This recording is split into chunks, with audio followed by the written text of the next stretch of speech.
Bayonetta 3's score and time attack. So I had never played previous Bayonetta games, but I was looking forward to Bayonetta 3. It was just vibes. Got a great score? Upload it and compete with players from around the world. I saw there were online leaderboards. I was probably one of the few people who cared about this and took a great interest in it. So some people do these amazing, like, choreographed, stylistic videos where they defeat enemies in the most impressive way visually that looks beautiful and is very creative. What I was doing though was purely just using whatever methods possible to maximize score and minimize time. I was curious what the meta would look like for that, especially for the high scoring. In my first attempts, I wasn't really sure how scoring worked. There were so many attacks in the game, so many weapons, it was actually really overwhelming at first. I had to start somewhere, so I decided to go to this side mission where you play as Jean. In the fourth side mission, you're just riding this bike, and it's on rails basically, and then there's a boss fight. Felt like kind of like an easier target for something to optimize. I just had to get all the bonuses, but then with the boss fight you have to finish the boss as fast as possible. I noticed some of the triggers in the boss fight were based on voice lines completing, which kind of reminded me of Perfect Dark and how you could pause to keep the in-game time frozen and skip the speech. It's a recording of a meeting between Trent and the other conspirators. It seems overwhelming. I tried pausing in this game and the volume for the voice lines was like fading out while the timer was paused, so you were able to actually get the voices to complete more quickly by pausing repeatedly. So with this pause exploit, I was able to beat the boss faster than anybody. So I scored my first record there, that was cool. Anyway, I went on to try to figure out how the game worked. Like, how does scoring actually work? There's verses, damage taken, combo score, verse time. What about item usage and all this other stuff? So I found out the verses are recorded individually, like sum of best. And the clear time for the chapter is a single playthrough of the chapter. However, you can abuse checkpoints. So you can play one section really well and then save that checkpoint, and then retry the next section really well, almost like a segmented playthrough. I had some really bad feelings about item usage around this time when I was experimenting because it felt like item usage was trivializing getting the pure platinum awards, which I thought was maybe part of the point of the game. You could use the yellow lollipops to become invincible, and that felt like it trivialized avoiding taking damage. Anyway, I got over it and I decided that the game is full of broken stuff and I just need to abuse it all as hard as possible. And that ended up being very true.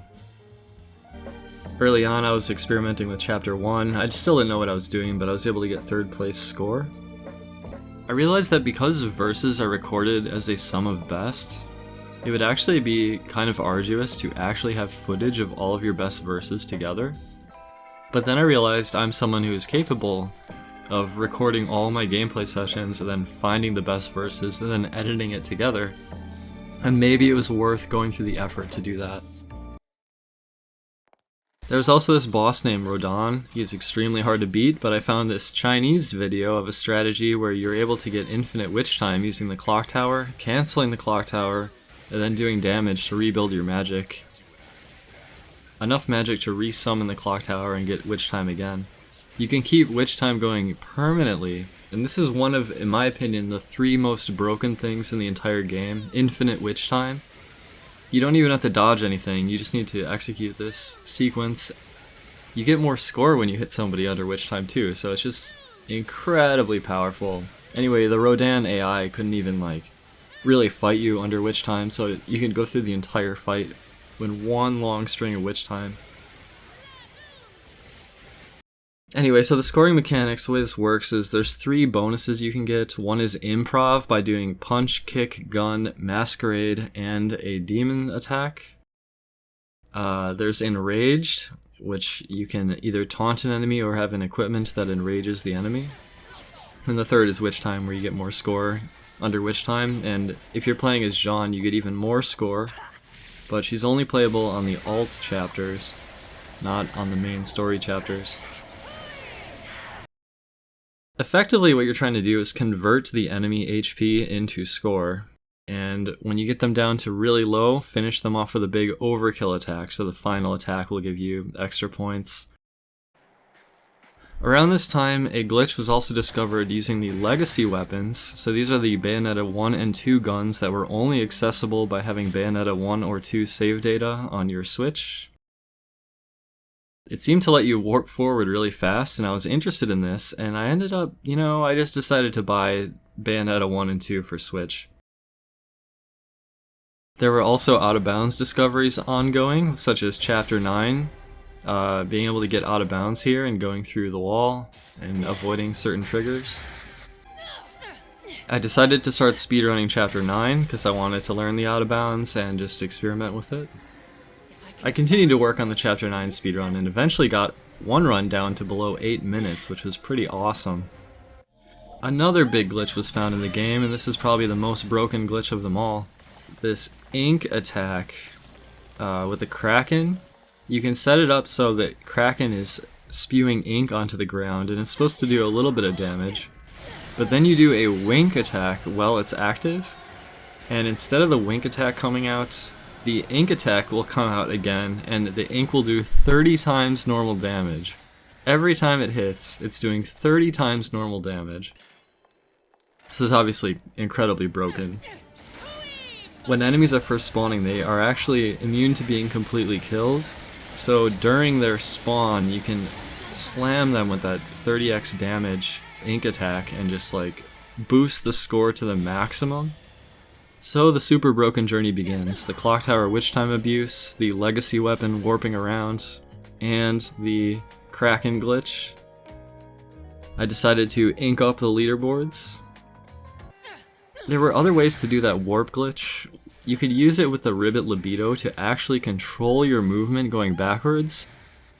Now, where else have I seen a game where you get to travel backwards super fast?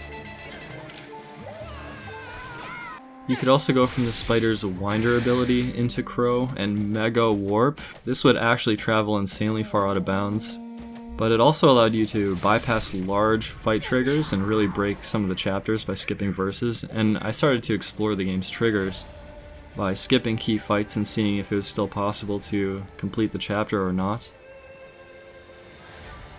One of my favorite things I found was a way to carry external combo points into a verse. There are a few enemies here that are not really part of a verse, and so I could actually build up some score off of these, and then use the ribbit libido movement to get into the next verse and continue the combo.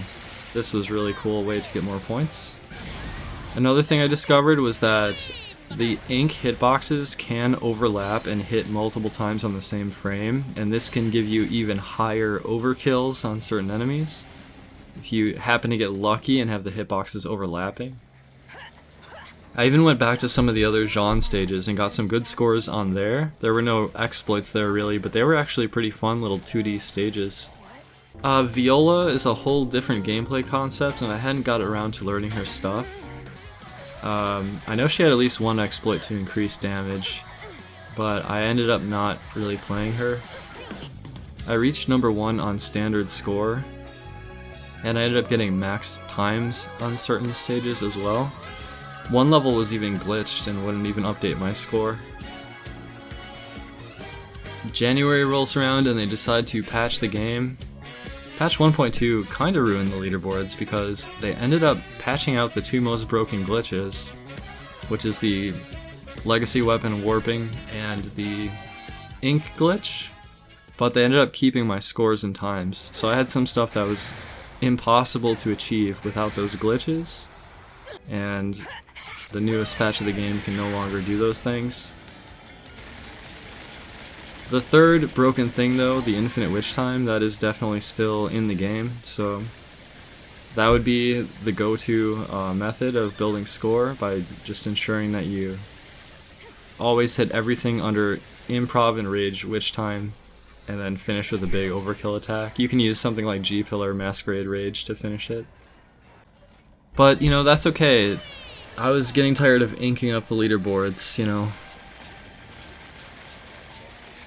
Anyway, some other thoughts. Some of Best Versus was kind of odd. The checkpoint abuse for time was pretty odd as well. The glitches were silly but fun. The ink glitch was too broken.